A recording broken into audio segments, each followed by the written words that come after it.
Today we have Ryan McLaughlin joining us over from the Middle East. He's our regional sales manager. Ryan, how are you doing? Hey, Brian. Yeah, not too bad, actually. Good morning over there in the States. Good evening from the Middle East. That's How right. are That's you? right.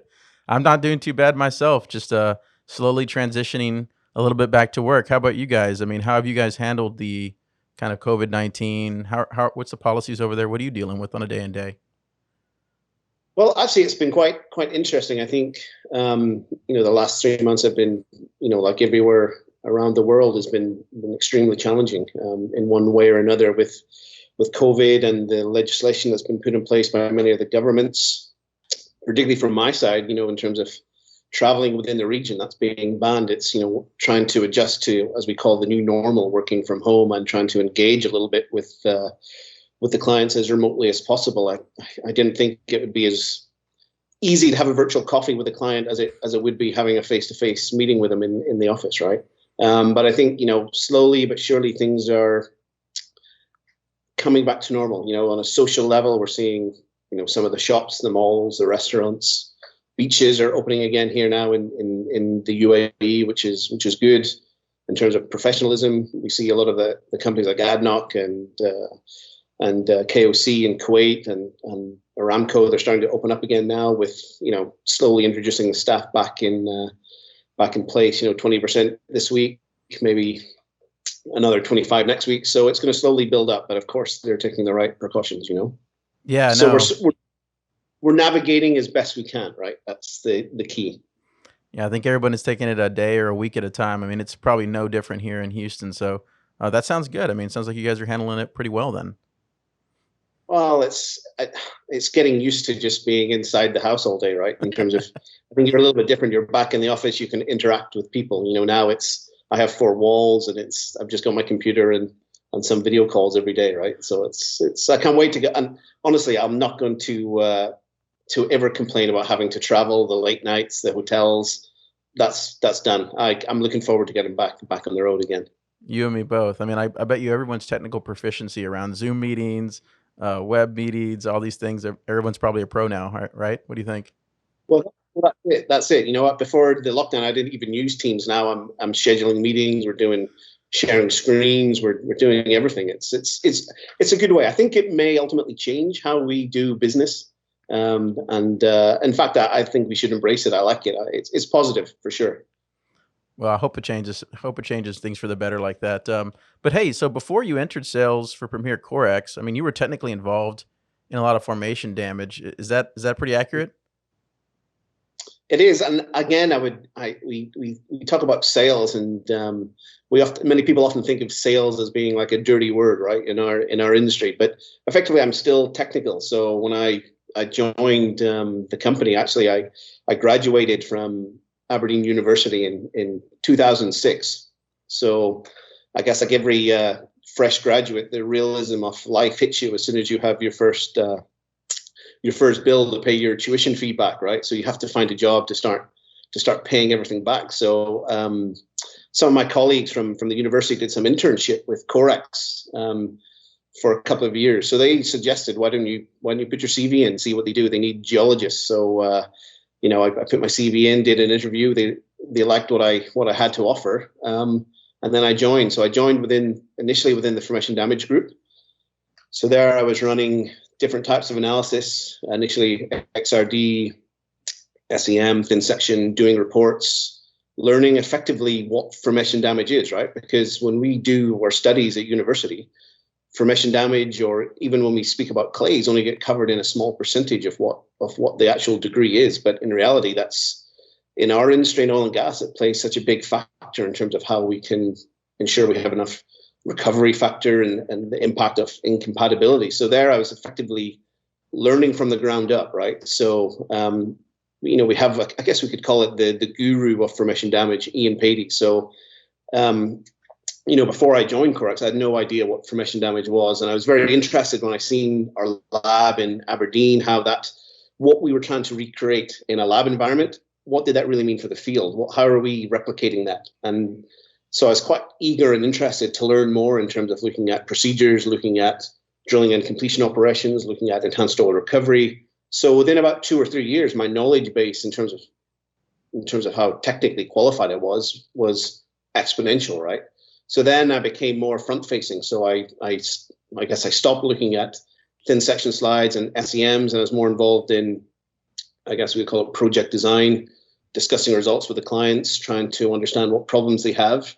So from there, I see that was kind of, and that was one of the aspects of the job I really enjoyed, right? Was being face to face with the clients and really listening to what problems they had. So that kind of was a natural progression, if we want to call it, moving into sales. You know, I was a 26 or 27-year-old guy, and someone said, well, we can, if you want to travel around the world, you can do this, and you can go to countries like Australia, Malaysia, India, South America, with you guys in Houston, right? So at that age, that was, of course, I would snap your hand off to do it. And a number of years ago, an opportunity came up to be based in Abu Dhabi to really focus more on a technical aspect in terms of looking at what the clients need, right? In terms of formation damage, enhanced oil recovery.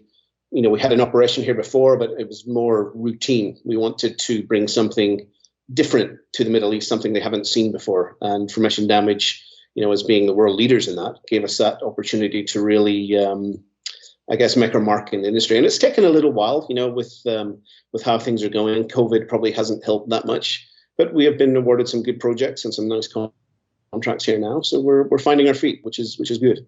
Awesome. And again, you know, this year will mark my 15th year in the company, right? So, you know, when I joined, I had long hair and no beard. Now look at me, right? We're all getting older and older, huh? So formation damage is obviously an important topic. I mean, being based in Abu Dhabi, what would you say is the most challenging aspect in that discipline? Well, yeah, and that's a good question, right? Because we often, when we speak about formation damage, and I know we have done a number of webinars focused on this in the last couple of weeks, you know, really what we're trying to discuss when we look at formation damage is really how that impacts our well productivity, right? In terms of, you know, such a big thing. You know, formation damage in different parts of the world can mean so many different things. But here, ultimately, the aspect in terms of where we see it, you know, coming from the UK and Europe, where, you know, we're dealing with, I guess, different types of reservoirs, different permeabilities, different fluid types, different maturities of the reservoirs. Here, it's kind of, I don't want to say it's the same, but I also don't want to say it's too different, right? Because we see the same types of damage. We see damage from drilling muds. We see damage from stimulations. We see damage from completions. We see damage from fracking. Here, everything's just in such a bigger scale, right? Because if you think about it, the Middle East accounts for almost 50% of the world's oil reserves. So, you know, these fields, one field, for example, in Kuwait, Burgan, produces more oil per day than the entire UK. So it's just on another level when it comes to understanding formation damage. And, you know, some of these wells that have been operational here in this part of the world have been operational since 1930s, the 40s and the 50s, you know, so they've been around for a long time and they're still producing at a great rate. Wow. But I guess in terms of the challenges that we would face, the geology here is very complex. Even in one reservoir, we can see that shallow sections, we have very unconsolidated clastic sands. You know, the deeper we go, we'll see they become more compacted. They move more into tight carbonates. So we can have something at the top being, you know, Darcy scale in terms of permeability to moving into something that's less than 1 millidarcy. You know, average here is 0.1 in some aspects. So, you know, this is what we classify as the true unconventional. It's a little bit different from what you would call it in the States, but here we're dealing with tight carbonates in terms of looking at the impact, I guess, formation damage of really anything we do in terms of looking at, from a basic level, looking from drilling it all the way up to secondary to tertiary recovery. You know, the wells that we see here in terms of the maturity level is roughly what we've got is about 30 to 35% maturity levels in some of these reservoirs. So there's some new ones that, again, it is exciting to be involved in because, again, we can start planning with the operator to ensure they have successful well operations by selecting the right fluids, you know, fracking the right parts of the reservoir. And I guess one of the biggest differences I've seen from my time in the UK and different parts of the world is here it becomes a lot more integrated. So, you know, maybe 10 years ago, we were focusing maybe on just return permeability tests, which is good. And, you know, we've been really innovating the testing programs, innovating what diagnostic tools that we use in terms of the nano CT scanning, quantifying the damage, understanding what the changes are in the permeability to have an impact. But what happens here is that's great, that's fantastic, but we also have to take into account what's the geomechanics of the well. Can we look at other geological tools like XRF to be able to find the right sweet spots within the tight carbonate? So there's a whole complex series that we can take it to in terms of how we want to understand formation damage. And I think one of the issues that I faced when I first came here was that the drilling team do their own thing, the guys in completion do their thing, and the guys related to the production do their own thing. There's not a lot of communication between the groups.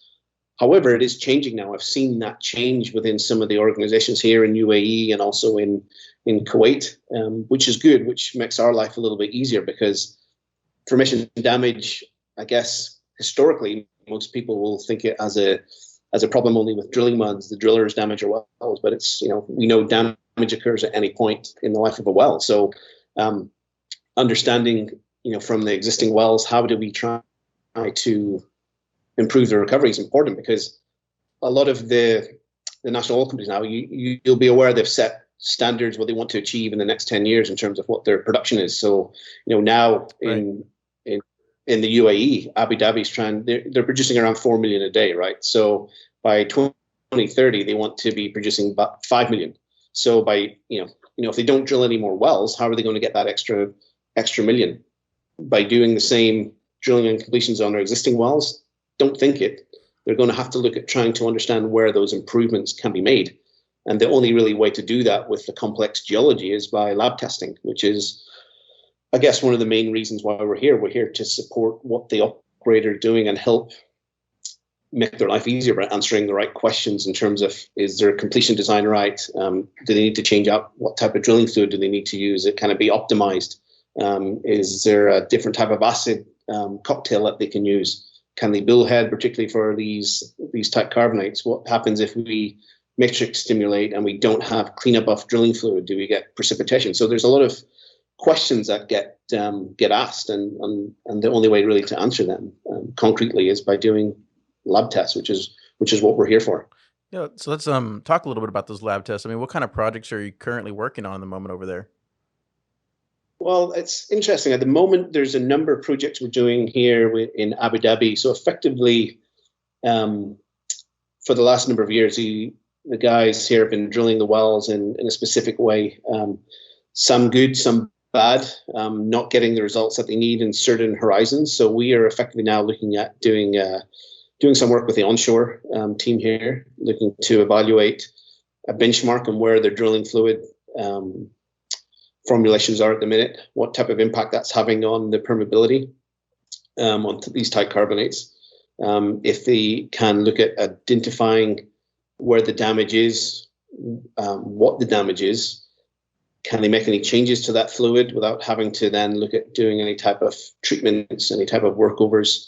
Because again, that will cost money and time for a lot of these guys. So if we can do some tests that try to recreate the well conditions, and with the innovative techniques that I said we mentioned earlier with the nano CT scanning and the other geological tools, can we look at identifying where those changes are and ultimately make recommendations to these guys? So again, some of it's down on drilling and completions for both producers and water injectors, but we're also doing some other projects where we're looking at alternatives for different types of completion brines. So in its simplest term, we can do simple compatibility tests with fluid, but also fluid rock is very critical. But at the same time, it's important that we also take into account what the entire well sequence is. So not only do we want to just do a fluid test, because in some companies that's what they test as standard, whereas we need to also test that fluid in the operational sequence. What happens with the drilling mud? What happens with that displacement fluid? When we start looking at that completion brine, is it compatible with the rock on its own? But we've also got residual fluids that's already there, and does it interact with any of the filtrate from the other operational fluids? And these are key, key information to find out to try and really mitigate any risk. Because if we're ultimately trying to swap out fluids because of cost, which is essentially what it is the cost in terms of what we're looking at going to be better for the well long term, or is it going to cost more money to try and fix any damage that's recreated because of that change? Because again, sometimes the cure is a little bit more costly than what it should be. So this is where the lab tests again are done specific to reservoir conditions. And here it's quite important because I was reading an article, and some of these wells are complex. Some of them are deep. They drilled their first high pressure, high temperature well here last month, completed it. So again, we have very complex geology with different types of onshore, offshore wells, huge fields that are self-sustaining for a long, long time, but also fields that require a lot of support, water injection. What are we injecting? Is it seawater? Is it aquifer water?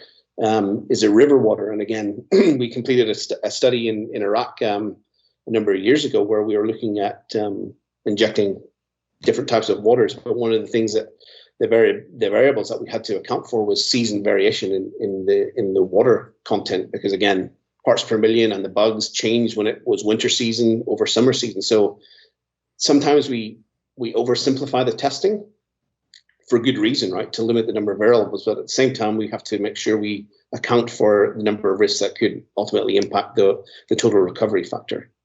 Right, right. So it sounds like y'all have a pretty diverse set of unique projects out there, and Premier is a fairly global brand, right? And the Corex brand, Yeah. kind of heads up a lot of the international scene. So what can you tell me about some of the specialties? Because every lab is a little different and has different strengths. What are some of the specialty analyses that y'all offer over there, and what are the capabilities kind of in Kuwait and Abu Dhabi?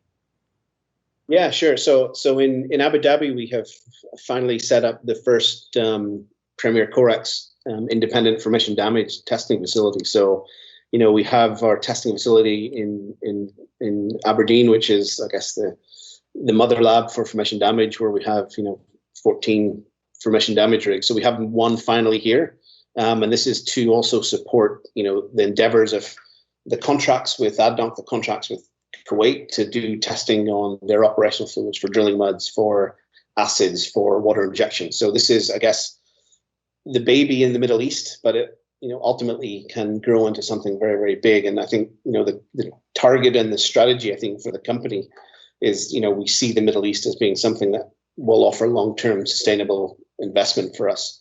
But again, we have to be different, right? We have to be offering something that no one else is offering. And at the minute, no one is offering to the same standard and the same level. The testing that we're doing with our core flooding units, the innovative technology that we've got there, and also for the diagnostic tools. So here in Abu Dhabi, it's a small lab, but we have plans to expand.